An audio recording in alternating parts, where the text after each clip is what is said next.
Las imágenes de los indignados paralizando desahucios han sacado a la luz un problema que permanecía latente desde el inicio de la crisis. Entre 2008 y 2010 se llevaron a cabo más de 108.000 y en otros 245.000 casos se llegó a la ejecución de la hipoteca, un proceso que acaba con la subasta de la vivienda. Pero solo en el primer trimestre del año ya se habla de 15.000 desahucios y más de 20.000 ejecuciones. ¿Hay forma de parar esto? Hoy, en Control V.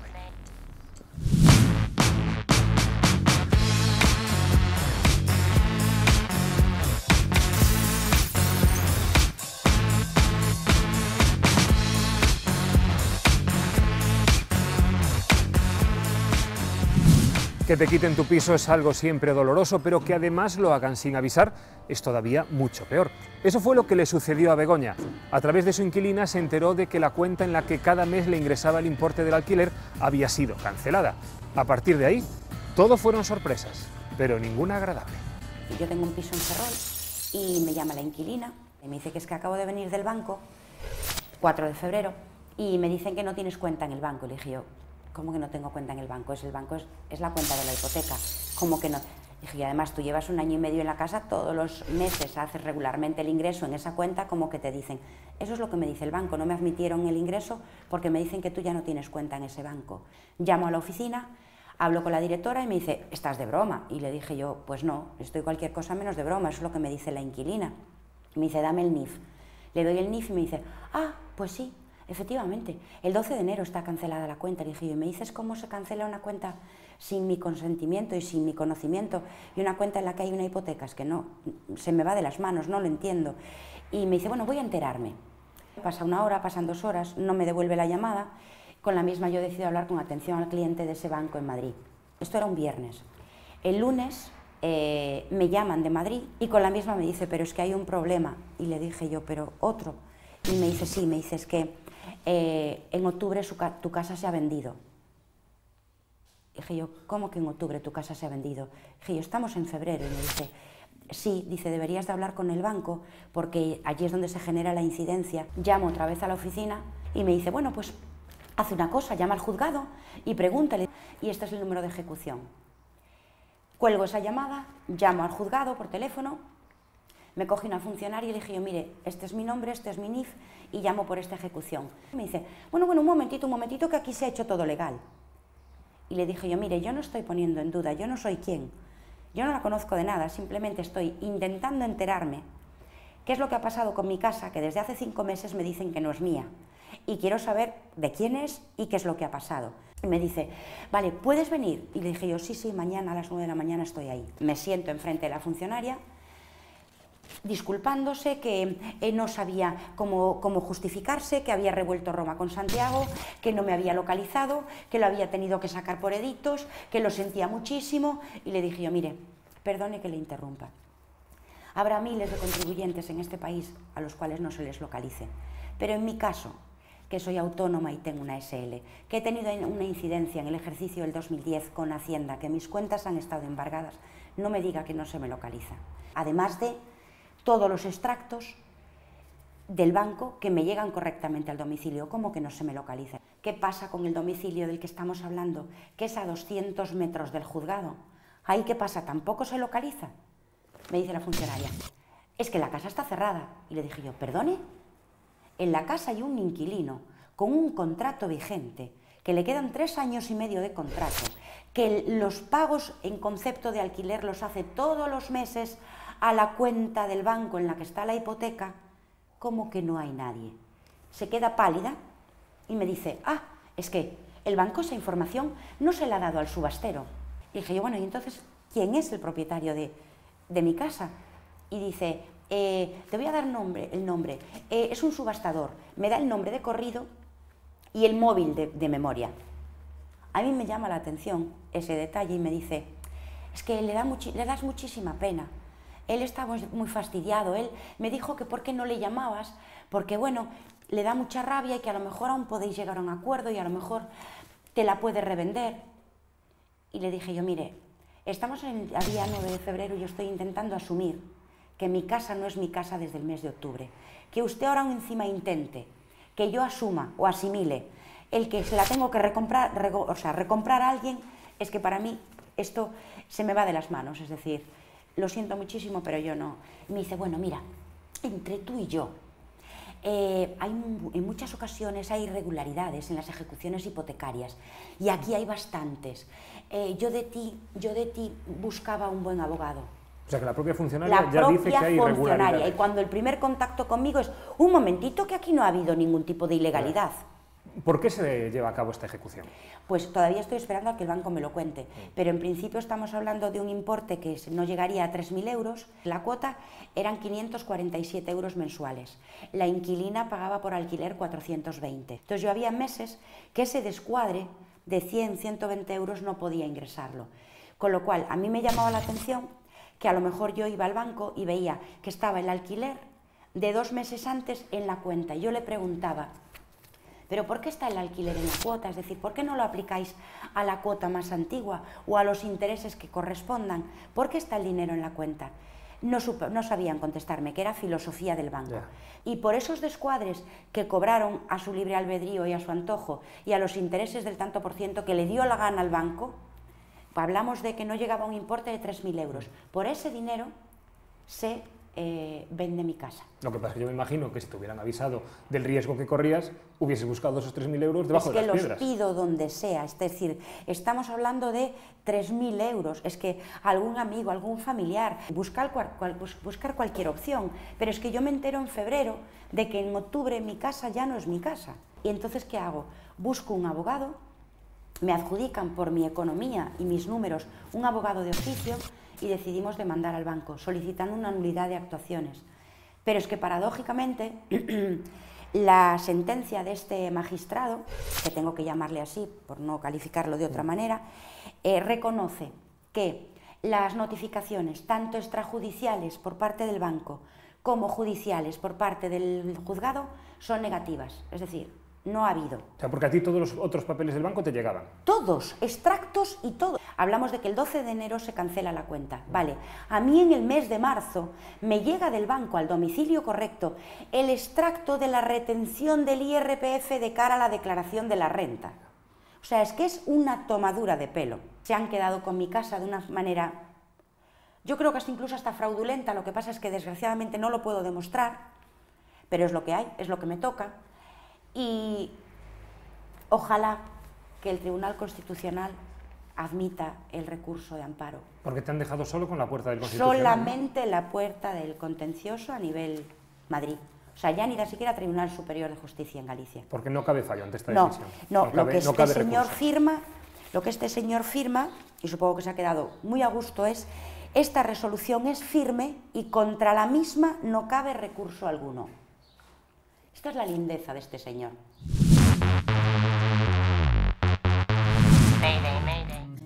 Gabriel compró este piso en el centro de Ferrol hace 6 años, cuando las cosas iban bien y nada le hacía pensar que a día de hoy se iba a encontrar en el paro. Con solo 400 euros de ayuda, el banco ha tomado ya posesión de este piso y aún así él mantiene todavía una deuda superior a los 20.000 euros con esa entidad financiera. Si queremos hablar con él, ya no lo vamos a encontrar aquí. Tendremos que acercarnos hasta la acampada de Ferrol, a la Plaza de Armas, hoy conocida como Plaza 15 de Mayo. Yo hace 6 años, ahora, justo estas fechas, pedí 70.400 euros al banco para comprar un piso normalito. Con ese dinero en Ferrol no da para mucho más. Monté un negocio, me fue mal, entonces claro, perdí el paro ahí también. Fue toda una bola de nieve, ¿no? O sea, de repente me encontré cobrando 400 euros con una niña, el banco me ejecuta la vivienda por 50.000 euros y debo 26.000 al banco. ¿Tú cuántos años tienes? Pues tengo 49 años ya. ¿Y has currado siempre hasta que vinieron maldadas ahora? Joder, fíjate si he trabajado que me concedieron la hipoteca sin avales basándose en mi vida laboral. O sea, estaban muy seguros de lo que hacían. O era una víctima más, no lo sé. Por ahí van los tiros, ¿no? ¿Por qué tú qué hacías? Yo me dedicaba a la construcción, trabajaba con máquinas, excavadoras, mantenimiento industrial, ese tipo de cosas, ¿no? Aquello que parecía que no iba a parar nunca, ¿no? Claro, y de hecho a mí nunca me faltaba trabajo y andaba, sí, con contratos temporales, precarios y tal, pero bueno, siempre había un plan B, ¿no? Siempre había algo que se podía hacer por ahí. ¿Y con 400 euros al mes para qué te llega? ¿Para qué me llega? La mitad se la lleva mi hija en la pensión. ¿Con los otros 200? Una buena parte se la lleva mi empresa de telefonía, llamando a la familia pidiéndoles dinero, claro. Ese es el menos mal del asunto, ¿no? Porque, pero claro, mi familia también, que más el que menos, está igual. Somos una familia de obreros y, en fin, es muy complicado el tema. Pero claro, mi caso es malo, porque es malo y no sé cómo va a terminar todo esto y no le veo futuro por ningún sitio. Pero, claro, ya si pensamos que hay familias, incluso familias numerosas, que están en la calle, que están pagando una hipoteca sin tener una vivienda porque también la tiene el banco, es que eso para mí es algo terrible, o sea, si lo dice la Constitución, ¿no? O sea, está claro. Vivienda y trabajo digno para todo ciudadano español, punto. Es que no hay más vueltas que darle. En Ferrol hay miles de pisos vacíos, miles. Y la gente está en la calle, es que no entiendo nada, ¿sabes? No entiendo nada. La hipoteca está ejecutada. Sí. ¿El piso ya es del banco? Sí. ¿Y tú todavía sigues teniendo deuda con el banco, a mayores? Claro, tengo una deuda, vamos, para un 1000eurista de por vida. ¿Y tú has intentado hablar con el banco, negociar, que entendiesen tu situación? Porque me imagino que cuando te dieron la hipoteca lo hicieron con mucha más alegría, ¿no? Sí, claro. Lo probé todo, El banco solo tiene en su punto de mira la divisa, no hay más. Es que no se puede tratar con ellos si no hay moneda de por medio, está claro. Oye, ¿cómo te ves de aquí a unos meses? ¿De aquí a unos meses? ¡Ja! O sea, ya te digo, no veo salida para gente que tiene estudios, que tiene un currículum más fuerte que el mío. Imagínate para mí.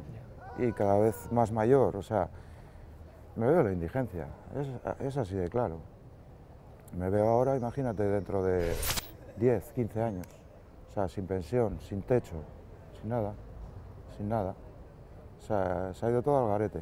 En la acampada de Ferrol estáis poniendo en marcha una plataforma de apoyo a los afectados por las hipotecas. Estamos creando la plataforma para ayudar a todo aquel que se acerca a nosotros con este tipo de problemas, y además vamos a adherirnos a la iniciativa legislativa popular que está prevista que empiece sobre septiembre para conseguir las 500.000 firmas necesarias para modificar la ley hipotecaria, que nos parece un abuso. ¿La dación en pago sería la solución para muchos de estos problemas? En principio creemos que sí, sobre todo para las viviendas habituales.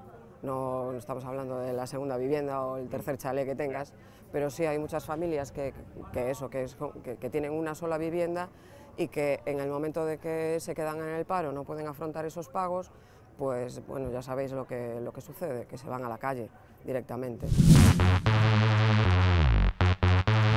La dación de vivienda en pago no es una propuesta exclusiva de los indignados. Fuerzas políticas como el BNG la han trasladado ya al Congreso de los Diputados, aunque de momento sin demasiado éxito. Se facemos caso dos argumentos, creo que é evidente que tanto o Partido Popular como o Partido Socialista son moi resistentes a contemplar esa posibilidade. Cales son eses argumentos? Porque tal e como están ademais as cousas e coa que está caendo parece algo casi que de sentido común, non? Terían que explicalos eles porque son argumentos lóxicamente que non compartimos.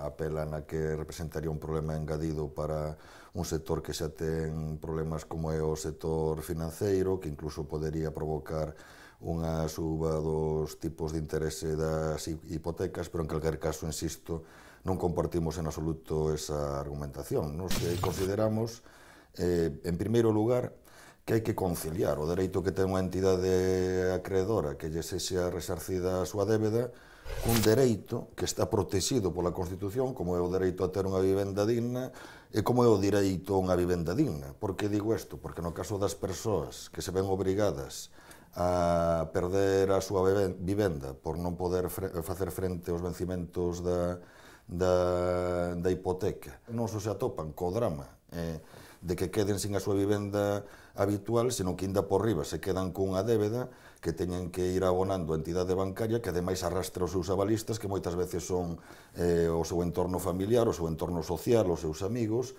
co cal moitas destas persoas, moitas destas familias se sitúan nunha situación ao borde da exclusión social. Posibles solucións? unha renegociación dos prazos da débeda, unha amortización, unha condonación parcial da débeda atendendo ás circunstancias novas do debedor, unha reconversión de hipoteca nun contrato de aluguer con dereito a recompra por parte do debedor cando cambia a súa situación económica, ou, en último extremo, a dación en pago de cara a resarcir o pago do total da débeda. Creo que para unha entidade acreedora pois é máis satisfactorio para os seus intereses que unha hipoteca se transforme nun contrato de aluguer con opción a recompra por parte do debedor, por exemplo, que moitas veces quedarse cun stock de pisos que ten logo enormes dificultades para colocar no mercado e que non deixa de representar unha rémora para esa entidade acreedora. Por lo tanto, creemos que a nosa proposta era moi ponderada, moi equilibrada, moi razonável, pero por desgraza foi rexeitada pola maioría dos grupos que compoñan o Congreso dos Diputados. Os partidos maioritarios non están por a labor. A banca imagino que tampouco. Pois a banca se mostra moi resistente, posiblemente porque ademais se está utilizando ese stock de vivendas pois para camuflar as súas cifras presentándoos como activos e, polo tanto, presentar unha situación financeira mellor da que teñen. Esta situación, en parte, é responsabilidade da banca. A banca, con unha política irresponsável de concesión de créditos totalmente expansiva no período de bonanza económica, contribuiu a que se crease burbulla inmobiliaria, contribuiu naquel contexto a que se sobrevalorase o precio dos pisos dunha maneira total e absolutamente artificial. Era práctica habitual, por poñer un exemplo, unha financiación do 120% do valor tasado dunha vivenda. Polo tanto, se a banca é responsable desta situación, tamén é lógico que asuma parte dos custes, que os custes non recaian única e exclusivamente nas persoas que se viron vítimas da crise económica e que agora teñen dificultades obxectivas para pagar os vencimentos das hipotecas nos prazos previamente convenidos. Queda claro que entre los políticos, para variar, hay división de opiniones sobre la dación en pago, así que vamos a buscar la opinión del experto. Tenemos cita con el decano del Colegio de Economistas de A Coruña, con Roberto Pereira. Tenemos que pensar en que si esto queremos que sea un instrumento pues ordinario, recurrente, lo que tenemos es que modificar la actual legislación, ¿no? Para que no sea precisamente una opción que sea ejecutable siempre y cuando la entidad financiera confirme, digamos, esta vía, ¿no?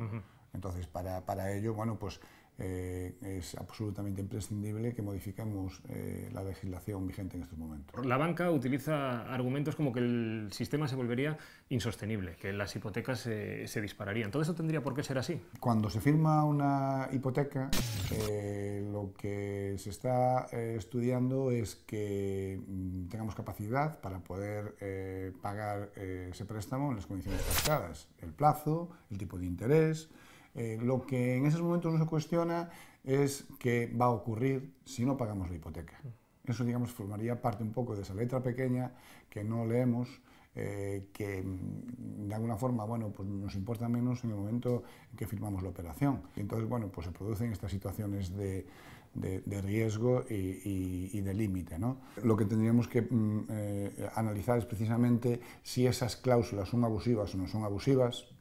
Hay otra cuestión, que es el tema de la responsabilidad, de que en el momento que se produce el embargo, el banco lo que quiere es bueno, pues recobrar, digamos, el impagado, ¿no? Entonces, la mayoría de las veces las subastas se declaran desiertas, con lo cual la adjudicación se va a hacer, pues a veces por un valor que estará en torno al 50% del valor de tasación, con lo cual no cubre la totalidad de la deuda, y ese es el problema que tenemos, o sea que se va a seguir reclamando al prestatario cantidades al margen de haberle sido embargada la vivienda. Claro, eso es una situación caótica. La reforma que se tiene que producir en el sistema va mucho más allá de lo que es solamente admitir la dación en pago, ¿no?